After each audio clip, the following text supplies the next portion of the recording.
Bonjour à tous. Dans le cadre de notre deuxième émission sur l'histoire de la métallurgie en Pays Haut, je vous invite aujourd'hui à une petite balade au travers des minières de fer fort d'Aumesse. Aumesse est sur notre gauche, on voit le chevalement de l'ancienne mine d'Aumesse et nous avons derrière nous le gîte proprement dit des minières de fer fort. Ce site a pour particularité le nom qu'on lui a donné, c'est-à-dire la borne de fer. Nous sommes sur un cône, à la partie supérieure du cône, qui est une montagne de fer, ni plus ni moins, avec des branches qui s'acheminent tout autour et qui descendent le long de ce cône elliptique. Nous sommes à proximité de ces minières. La minière a une superficie de 125 hectares et couvre à la fois les territoires des communes d'Aumesse, d'Autange, derrière nous, et à la fois Audintiche. Nous avons maintenant, parallèlement à ces minières, là nous avons d'autres minières qui ont été exploitées sur les territoires de la commune de Villerue, qui sont les minières de But et de Bockholz, et qui appartenaient à Madame la comtesse de la Vieuville. Ces minières-là, de But et de Bockholz, ont été exploitées principalement pour les hauts fourneaux de Villerue.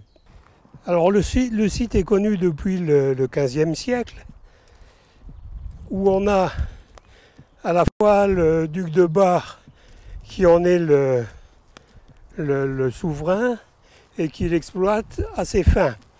Et au cours de ce XVe siècle, on va réunir à la fois les duchés de Lorraine et les duchés de Bar, et cette fois-ci c'est le duc de Lorraine qui en dispose, toujours en fonction de son titre de suzerain. On a 2 maîtres de forge, c'est Meunier et Friedrich au XVIe siècle, en 1590, qui exploitent les 2 premières forges connues. Meunier possède la forge d'Autange et Friedrich la forge de Fontoy. Donc ils sont les 2 seuls à s'approvisionner sur place. Et il faudra attendre la reprise par M. de Bassompierre du domaine ici d'Aumesse. C'est-à-dire que M. de Bassompierre possède à nouveau donc la haute, moyenne et basse justice sur le village d'Aumesse et donc sur la possibilité de délivrer la possibilité d'exploiter le minerai ou pas. Monsieur de Bassompierre, au passage, est lui-même maître de forge, puisqu'il possède la forge de Fontoy.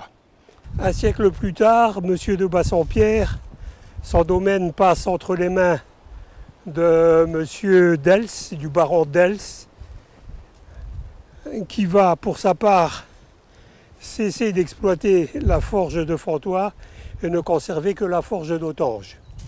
Donc nous sommes là à un moment particulièrement sensible où, à la mort du baron d'Els, le domaine passe entre les mains de son neveu qui est Monsieur d'Unolstein.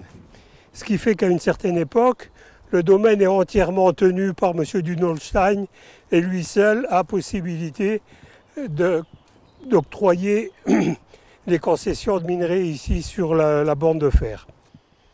Alors nous sommes au XVIIIe siècle et va arriver la Révolution.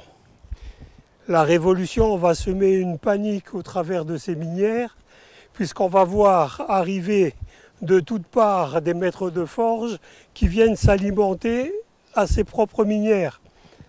La loi de 1791 rend les terres à la nation, ce qui fait que, à partir de là, le maire d'Aumesse et la municipalité s'octroient le droit d'exploiter et de concéder des terrains miniers.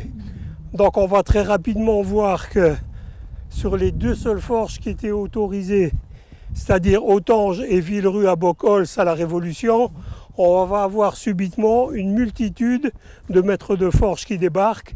Notamment on va avoir M. de Vindel pour ses forges d'Ayange, on va avoir Madame Duhard pour la forge d'Erserange. On va avoir des forges belges, on va avoir par exemple le haut fourneau de Pierrard, le haut fourneau du Châtelet, On va avoir également le haut fourneau de la Quinte, en Sarre. Donc tous ces maîtres de forge débarquent ici et exploitent un peu n'importe comment le gîte. Nous sommes toujours ici sur les flancs de la butte elliptique qui nous conduit à la borne de fer, à la partie supérieure. Et puis nous sommes ici également sur des terrains qui ont été exploités. Donc c'est une partie relativement ancienne, ce qui explique que l'exploitation se fait essentiellement par puits. Nous en verrons un peu plus tard. Alors en 1804, ils sont 15 au fourneau à venir s'alimenter ici sur les minières. Donc on peut comprendre qu'à ce rythme-là, le gisement proprement dit, le gîte proprement dit, ne durera pas éternellement. Donc on va voir que très rapidement l'administration va mettre le haut là, puisqu'à partir de 1809 et avec la loi de Napoléon de 1810, on va réglementer tout à fait ces minières. Et on va avoir à la fois des maîtres de forge qui seront autorisés, et uniquement eux, à exploiter le minerai de fer, et pour des quantités qui seront définies initialement. Alors en 1809, par exemple, l'administration des mines autorise une extraction de l'ordre de 5500 voitures, donc 5500 tonnes, qui sont réparties de la façon suivante. Pour Autange et pour Villerue, chacun 1400 tonnes, 1400 voitures. Pour M. de Vindel, qui lui exploite 2 hauts fourneaux à Hayange, 2 hauts fourneaux à Moyeuvre, il va bénéficier de 680 tonnes pour Hayange et 680 tonnes pour Moyeuvre. Et puis pour Herserange, Herserange c'est la moitié d'Hayange et de Moyeuvre, c'est-à-dire 340 tonnes. Et on va avoir, chose tout à fait remarquable, comme le minerai est d'une qualité tout à fait exceptionnelle, on va avoir l'artillerie qui aura droit également à un contingentement de 1000 tonnes. Bien, les maîtres de forge se plaignent de la faible quantité à extraire et demandent à ce qu'on augmente leur contingentement. Et en 1813, on passe de 5500 tonnes à 7000 tonnes, avec une augmentation pratiquement pour toutes les forges présentes, notamment la forge d'Herserange qui va obtenir la même chose que M. de Vindel pour Hayange et pour Moyeuvre, c'est-à-dire 800 tonnes par an. L'artillerie, elle, au lieu de 1000 tonnes, va pouvoir bénéficier de 1300 tonnes. Alors, chose tout à fait exceptionnelle, c'est que l'artillerie remet ces 1300 tonnes à M. de Vindel, qui lui fournit habituellement toutes les munitions pour l'armée. Donc en fait, les mieux lotis dans l'histoire, c'est bien M. de Vindel, avec à la fois sa forge d'Hayange de Moyeuvre et puis le contingent de l'artillerie. Mais en même temps que l'on contingente les maîtres de forge, on va aussi limiter le nombre des ouvriers. Pour une raison bien simple, c'est que le fait de limiter le nombre des ouvriers, ça limite automatiquement les tonnages que l'on pourra extraire. Et on va avoir, dans un premier temps, en 1813, on va avoir 36 mineurs, ouvriers mineurs, qui exploitent les minières. Et puis ce nombre d'ouvriers passera quelques années plus tard à 60.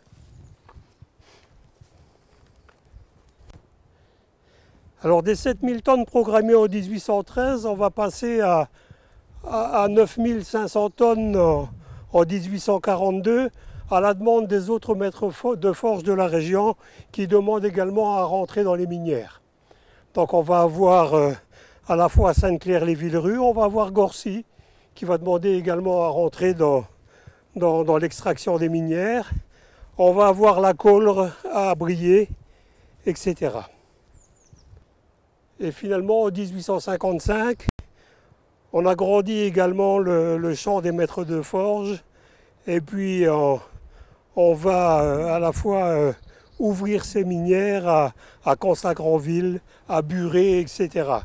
Là, il faut bien comprendre que dans la mesure où on a arrêté les minières de Saint-Pancré dans les années 50-60, il fallait pouvoir repositionner les maîtres de forge et qu'ils puissent à nouveau exploiter du minerai. Alors ce qui est assez surprenant, c'est que jusque dans les années 1850, on ne sait absolument pas quelle est l'importance du gisement. Et à plusieurs reprises, les ingénieurs des mines ont essayé d'exploiter à la fois d'effectuer des sondages pour voir ce que le gîte recelait en termes de minerais. Et par exemple en 1813, ils font une demande de subvention qu'ils n'obtiennent pas pour pouvoir faire des sondages. Ils auront finalement en 1817, ils auront 400 francs pour pouvoir effectuer quelques sondages. Mais c'est une goutte d'eau par rapport à l'ensemble du gîte. Et finalement en 1849, c'est assez surprenant, mais c'est un maître de forge des Ardennes qui va financer les sondages, la recherche, en fournissant à l'administration des mines une somme de 3 000 francs. Alors ce qu'on peut dire, c'est qu'à cette époque-là, donc on est pratiquement, là on est en 1850, le gîte s'arrêtera en 1882, donc à 30 ans de la fin des minières. On a une idée assez précise de la contenance des terrains. On a grosso modo pour le bois d'Aumesse, pour la partie d'Aumesse, on a 1 million de tonnes de réserve. Pour la partie de Bockholz, qui est la plus importante et qui a été finalement la moins exploitée, sauf pour les hauts-fourneaux de Villerue, on a 1 300 000 tonnes. Pour la partie d'Audaltiche, Autange, etc., on a 640 000 tonnes et on a environ 60 000 tonnes pour ce qu'on appelle les propriétés particulières. Donc elles appartiennent à des particuliers, mais elles rentrent quand même dans l'ensemble de la circonscription des minières d'Aumesse. Donc globalement, en 1850, on a, pour l'ensemble du site, on a 3 millions de tonnes de réserves de minerais. Alors pour ce qui est de la qualité de ce minerai de fer fort, c'est un peu semblable à ce qu'on a vu déjà sur Ussigny-Godebranche. En voici par exemple 2 morceaux. Qu'est-ce qu'on peut dire? On peut dire que c'est un minerai riche, puisque la teneur avoisine les 50% de fer. C'est un minerai qui est siliceux, qui possède environ 16% de silice, pratiquement pas de calcaire, 0,2-0,3% de calcaire, un peu d'anhydride phosphorique, très peu de phosphore, ce qui en fait aussi sa recherche, dans la mesure où la minette qu'on exploitera après coup est très siliceuse. Et voilà le type de minerai donc, que l'on va employer dans les hauts fourneaux au XIXe siècle. Alors, il faut dire aussi que généralement, on n'exploite pas, on ne charge pas les hauts fourneaux à 100% de minerai de fer fort. On va y adjoindre une petite quantité de minettes, de minerai calcaire, puisque le minerai là étant siliceux, de l'ordre de 10% pour permettre de faciliter en quelque sorte la fusion à l'intérieur du haut fourneau. On peut dire aussi que ce minerai-là, il est mélangé à de la terre, c'est bien de la terre mine que l'on extrait à l'intérieur des fosses, et que dans le meilleur des cas, il faut 4 chariots de terre à mine pour faire un chariot de minerai. Dans le moins meilleur des cas, il faut 7 à 8 chariots pour faire un chariot de minerai, je dirais, pur, en quelque sorte. Et puis surtout qu'il va falloir disposer, après l'extraction, de lavoir pour pouvoir se débarrasser de la terre qui accompagne le minerai de fer. Alors nous sommes ici dans une partie relativement ancienne au niveau de l'extraction, et puis cette extraction se faisait à ce moment-là par puits.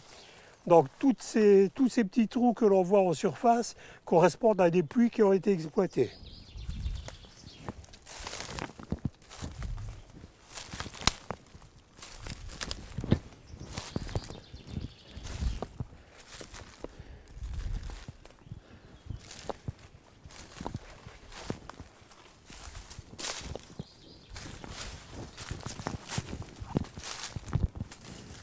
Donc le principe est toujours le même, c'est qu'en fait on va trouver du minerai sous différentes formes, soit sous la forme de grains qui ont la taille d'un grain de millet par exemple, ou alors de blocs énormes, puisqu'on a exploité des blocs qui faisaient jusqu'à 250 mètres cubes.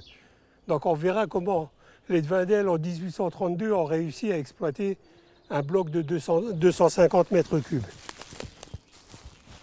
Donc là, nous voyons une des fosses qui a été exploitée. Alors aujourd'hui, elle est particulièrement déformée, mais il faut bien se dire qu'à l'origine, les mineurs perçaient des puits d'un diamètre qui variait entre 1,20 m et 1,50 m et descendaient jusque dans la couche de terre à mine. Donc cette hauteur était variable, hein, elle pouvait être de quelques mètres, et pour les puits les plus profonds, on est descendu jusqu'à une trentaine de mètres. Donc une fois qu'on est arrivé dans la terre à mine, le mineur s'éloigne au fur et à mesure, creuse autour de son trou et va exploiter aussi loin qu'il peut le minerai proprement dit. Il charge des seaux et puis ces seaux sont remontés à la surface par l'intermédiaire d'un tourniquet. Donc je disais tout à l'heure que chaque équipe est constituée de 2 personnes. Ils sont à la fois mineurs et chargeurs et alternativement mineurs et chargeurs. Donc il y a une personne en surface qui va à l'aide de ce tourniquet remonter le minerai. Alors dans le meilleur des cas, quand les puits sont très bien faits, en général ils sont boisés intérieurement pour éviter que les parois s'effondrent. Et puis on dispose d'échelles pour pouvoir descendre à l'intérieur du puits. Bien, on a là un modèle de minerai relativement intéressant, surtout par sa taille, qui est relativement imposante. Donc bien évidemment pour les mineurs, c'était intéressant d'avoir du minerai comme ça, sans pour autant qu'il soit mélangé avec de la terre et qui nécessite un lavage. Alors je disais tout à l'heure que on a trouvé parfois des blocs volumineux, très volumineux, 250 mètres cubes, c'est quand même quelque chose d'énorme, dans une concession de M. de Wendel. Alors, de Wendel avait des mineurs à Moyeuvre, dans ses mines de minettes, qui exploitaient le minerai et qu'il extrayait à partir de la poudre noire. C'est-à-dire qu'ils avaient un explosif, ils faisaient sauter le minerai et récupérer le minerai. On a voulu essayer ici, sur les minières d'Aumesse, ce type de manœuvre en utilisant justement des explosifs. Donc ce bloc de 250 mètres cubes, il a été testé dans la région, ici, dans la minière, et on a réussi à exploser ce bloc. Alors en fait, simplement les mineurs de Moyeuvre qui étaient venus ici sur place percer le bloc de minerai, ils avaient défleuré et percé le bloc de minerai, ils introduisaient la poudre noire au fond du trou, et puis ils mettaient une bourre à base de terre, etc. Ils bloquaient la sortie derrière la poudre, mais auparavant ils y avaient introduit une épinglette. Alors l'épinglette, une fois qu'elle est en place, que la bourre est installée, on enlève l'épinglette et on met une mèche qu'on allumera et on fait sauter le bloc. Alors ça a très bien marché, mais auparavant les mineurs ils avaient une autre méthode qui était très laborieuse. En fin de compte, ils déterraient le bloc, tout autour du bloc ils creusaient, ils faisaient du vide, ils faisaient un feu à la base du bloc. Ils chauffaient ce bloc, quand le bloc était suffisamment chaud, ils jetaient de l'eau dessus et ils éclataient le bloc et récupéraient les morceaux, et récupéraient les écailles. Donc c'est une opération qui durait extrêmement longtemps.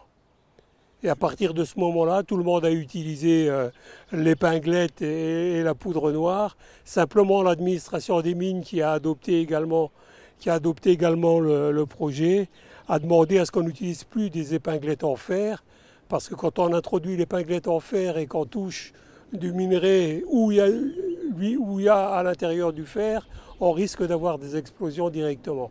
Donc il fallait utiliser des épinglettes en cuivre. Alors nous nous approchons de la borne de fer, donc la partie haute du cône, et on voit qu'on a exploité de plus en plus toute cette masse de fer proprement dite, suivant des procédés qui consistent à enlever systématiquement terre et mine et puis partir vers les lavoirs. Donc on a 2 modes principaux ici pour l'extraction du minerai de fer. On a d'une part des puits, c'est ce qu'on a vu dans la partie la plus ancienne du gîte, et on a d'autre part des des extractions à ciel ouvert qui font qu'on est obligé de déplacer le stérile qui se trouve en surface et de récupérer immédiatement en dessous le minerai. Et la nouvelle organisation qui va se mettre en place par les ingénieurs des mines à partir de 1850-1860 consiste à rationaliser un peu cette extraction et à exploiter au maximum tous les endroits susceptibles de contenir encore du minerai. Voilà, donc nous sommes à la borne de fer, donc le point le plus haut des minières et qui ont été exploitées sur des hauteurs relativement importantes. On voit un peu le travail des hommes à ce niveau-là. C'est assez grandiose.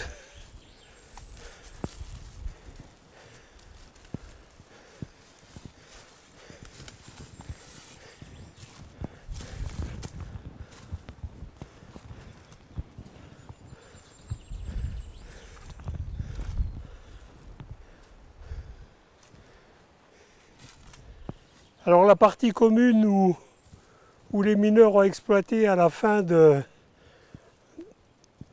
la concession, c'est-à-dire après 1870, est représentée à ce niveau-là. Donc on pénétrait. On avait même à disposition un petit chemin de fer qui permettait d'acheminer le minerai de fer et la terre à mine directement sur les lavoirs. Sachant aussi que l'association qui est organisée avec les maîtres de forge associés permet d'améliorer le système dans un but de rentabilité, bien évidemment, donc dans un but de réduire le prix de revient du minerai de fer, en incorporant ici directement sur les minières des lavoirs à minerai. C'est-à-dire qu'on avait une pompe à vapeur qui allait puiser l'eau à des dizaines de mètres et qui la remontait ici à ce niveau-là. Voilà, donc nous sommes au terme de notre visite. On peut dire simplement que ce lieu tout à fait intéressant et particulier a donné du boulot à des dizaines et des dizaines d'ouvriers mineurs qui ont pu exploiter le minerai au cours du 19e siècle. Malheureusement, l'introduction de la minette dans les hauts fourneaux, des hauts fourneaux marchant au coq, va faire en sorte que ce minerai de fer fort va être progressivement abandonné. Dans les dernières années d'extraction, la production tombe à 10 000 voire 20 000 tonnes maximum ici sur les minières. Donc à partir de là, en 1882, on arrête définitivement, on ne fait plus aucune demande pour pouvoir extraire et exploiter le minerai de fer.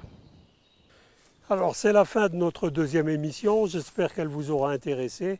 Donc nous nous donnons rendez-vous pour une troisième émission qui cette fois-ci aura lieu sur les derniers vestiges de hauts fourneaux du 19e qui existent dans le PO, c'est-à-dire que nous parlerons de Buret-la-Forge, nous parlerons du Dorlon et nous parlerons de Constat-Granville.